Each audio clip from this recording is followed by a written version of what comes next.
Karena dia bukan ustadz, dia jenderal. Dia bukan ulama, dia jenderal. Gitu loh. Pembahasan yang dia pelajari mungkin urusan-urusan yang ada pada ilmu dia atau sekolahnya dia, bukan urusan agama.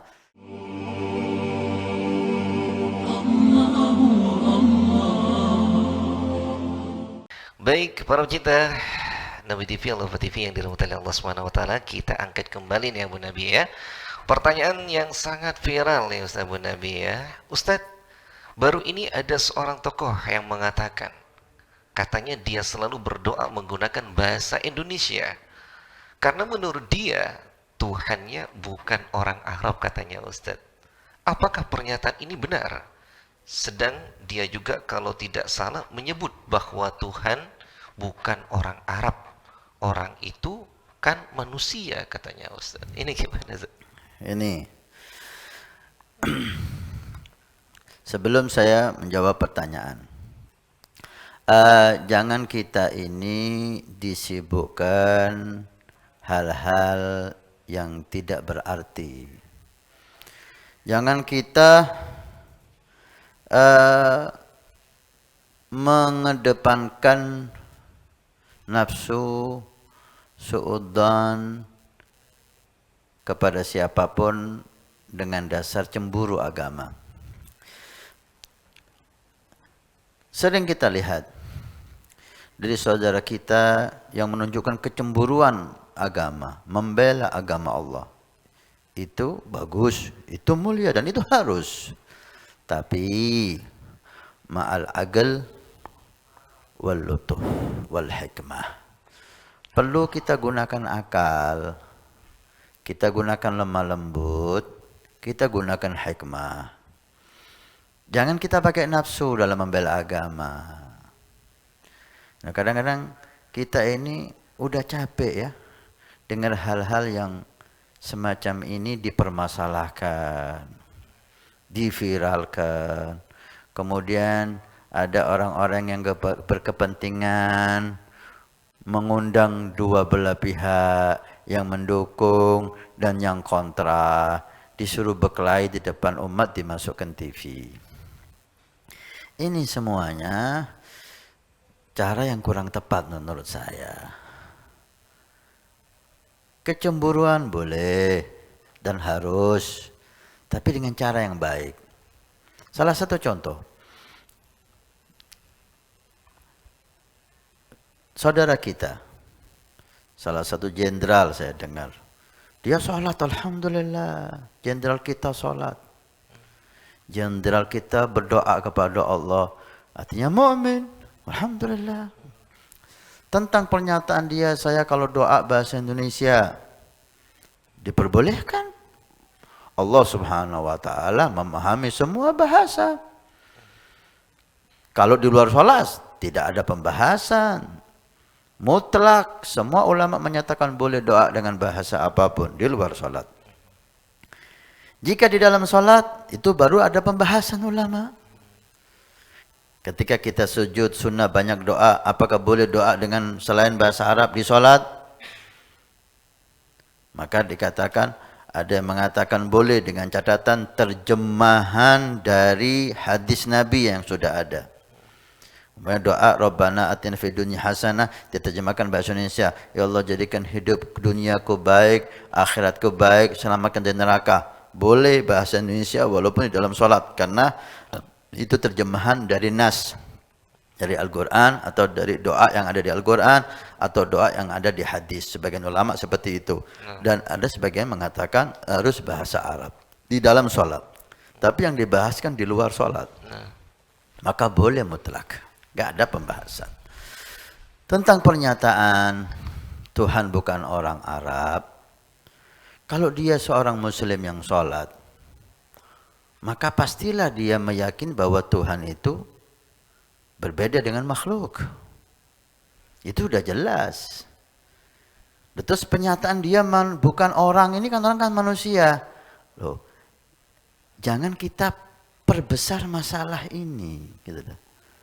Mungkin dia salah ngomong, Mungkin dia maksudnya dia itu Tuhan bukan orang Arab itu artinya Tuhan itu tidak hanya paham bahasa Arab.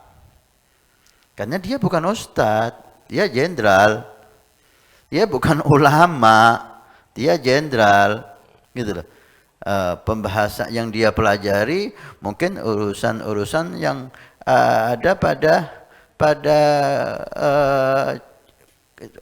ilmu dia atau sekolahnya dia, bukan urusan agama. Artinya saya yakin maksudnya dia bukan menyatakan Tuhan itu manusia. Itu saya yakin. Karena dia sholat. Dia minta sama Allah subhanahu wa ta'ala. Maka jangan kita besarkan. Gitu lah. Jangan kita besar-besarkan kesalahan yang tidak disengaja. Kesalahan yang tidak sama dengan keyakinannya. Saya dengar itu dan saya faham betul apa yang dia maksud, walaupun kita nggak tahu hati seseorang. Tapi cara dia mengucapkan, kita paham bahwa bukan maksudnya menyamakan Tuhan dengan manusia. Itu bukan orang mukmin. Kalau yang bicara orang kafir, oke lah. Tapi kalau bicara seorang mukmin dan kita dengar pernyataannya dia sholat, kita dengar pernyataannya dia berdoa kepada Allah. Loh kenapa? Kita harus paksakan kalimat Tuhan itu kan bukan orang Arab. Ini yang kita besar-besarkan. Lah. Janganlah, gitu loh. Jangan kita mempermasalahkan sesuatu yang sebetulnya tidak pantas untuk dipermasalahkan. Kalau memang perlu nasihat, ya nasihat dengan baik. Ya akhi, wahai saudaraku, apalagi dia orang terhormat, harus kita posisikan dengan terhormat gitu loh. Jangan kita samaratakan dalam memberi nasihat, memberi masukan kepada orang. Lah, syariat tidak menyuruh itu. Kita nasihat kepada santri kita, nasihat kepada anak kita yang salah, tidak sama dengan kita nasihat kepada teman kita caranya. Apalagi nasihat kepada orang yang lebih tua dengan kita, caranya beda lagi. Apalagi nasihat kepada tokoh, caranya beda lagi. Nasihatnya nasihat, ad-dinu nasihah, agamanya nasihat. Tapi cara, posisikan orang pada tempatnya masing-masing. Bagaimana Nabi SAW menyuruh kita, anzilun nas manazilahum. Posisikan seseorang pada posisi masing-masing. Enggak bisa kita samakan orang tua kita dengan anak kita, cara menasihatinya sama. Enggak bisa. Anak kita mungkin bisa agak tegas, suara nada agak tinggi. Orang tua kita enggak bisa seperti itu. Harus lebih halus, harus menggunakan hikmah, cara yang indah. Dan orang seperti beliau, tokoh yang ditokohkan, ya harus dihormati. Kalau memang salah, dia manusia. Siapa sih yang enggak salah manusia ini? Kalau memang perlu nasihat, nasihat yang indah. Ya fulan, kalimat Tuhan bukan orang Arab itu kurang pas. Karena Tuhan itu Khalik. Orang itu manusia. Mungkin Anda kelepetosan ngomong, ya, enak kan? Ya, kalau dihujat, ini bisa murtad, ini haram, ini harus dituntut, ini pelecehan, penista agama, apa gitu loh. Kenapa kok kita besar-besarkan seakan-akan kita cari musuh, seakan-akan kita ini seneng kalau ada yang salah. Dari inilah akhirnya banyak timbul masalah-masalah baru. Mungkin salah satu penyebab naudzubillah ya keluarnya dari agama salah satu tokoh kita yang beberapa bulan yang lalu dari muslim pindah ke agama murtad, karena mungkin salah satu penyebabnya karena banyak dihujat. Karena dia dianggap menista agama dan dihujat sana sini, kemudian imannya lemah, dia keluar dari agama Islam sekalian. Gara-gara kita. Nah, kenapa enggak kita kalau perlu nasihat, kita datangnya dengan lemah lembut. Dia saudara kita. Kita datangnya lemah lembut. Kita beritahu yang baik. Insya Allah mau. Sekarang yang ada ini menghujat seakan-akan ada kesempatan dan hal yang yang nyaman, yang nikmat, ada menghujat, apalagi yang dihujat itu tokoh. Makanya itu mungkin ini masukan ya kepada tokoh-tokoh kita. Anda menghadapi saudara-saudara kita yang kritis ya. Sebagian mereka sangat disayangkan kurang hikmah dalam menyikapi suatu hal. Maka tolonglah berhati-hati dalam bicara agama. Kalau Anda bukan orang agamis, jangan bicara agama. Supaya enggak timbul masalah. Karena Anda ada di sekitar orang-orang yang kritis. Dan ada provokator-provokator yang ingin muslim ini setiap saat ada masalah. Dan nasihat saya kepada para dai, para asatid, para tokoh, hendaknya kita menggunakan hikmah seperti firman Allah Subhanahu wa taala, "Wad'u ila sabili rabbika bil hikmah wal mau'izati hasanah." Ajak orang-orang itu ke jalan Allah. Kalau dia salah, benarkan. Dengan cara apa? Hikmah. Kadang-kadang cara hikmah itu kita tidak tunjukkan salahnya. Supaya orang itu nafsunya itu tidak marah. Orang itu tidak mau disalahkan walaupun dia salah. Itu semua orang.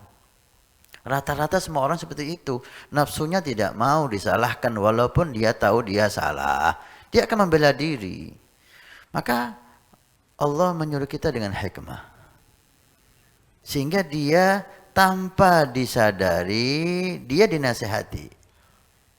Itu yang lebih indah, yang seperti yang dilakukan Sayyidina Hasan dan Sayyidina Husain ketika melihat seseorang yang sudah tua tapi wuduknya salah. Apa langkah dua cucu Nabi yang mulia ini? Tidak ditegur, tapi dia disuruh menjadi hakim, menilai wuduknya Hasan dan Husain mana yang lebih baik.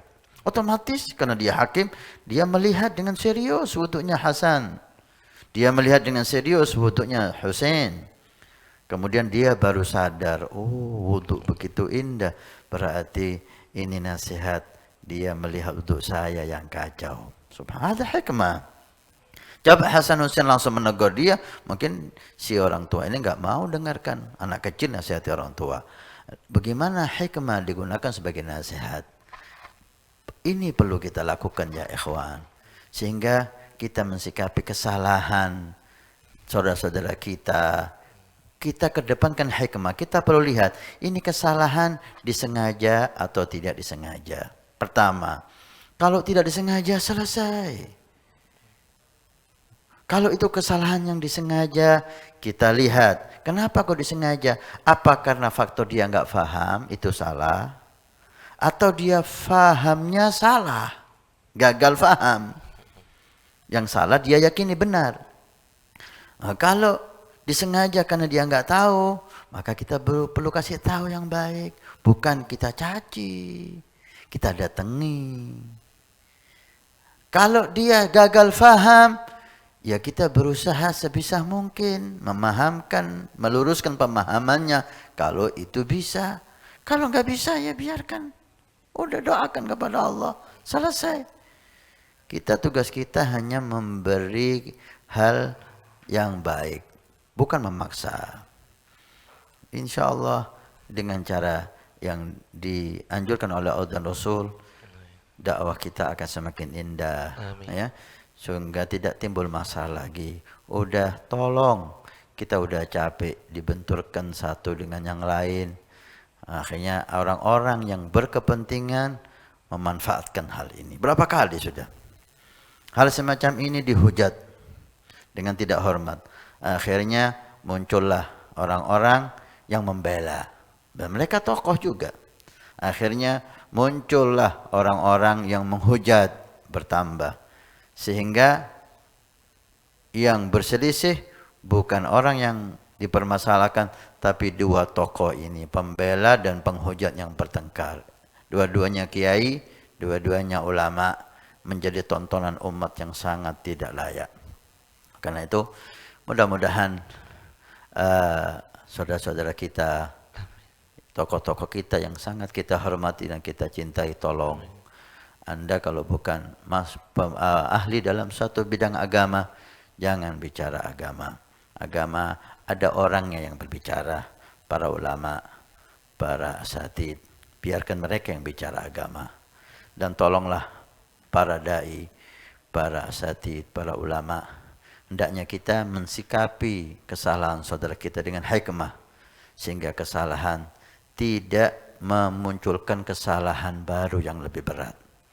Mudah-mudahan Allah satukan ulama kita, Allah satukan aparat kita, Allah satukan habaib kita. Allah jadikan negeri ini baldatun thayyibatun wa rabbun ghafur.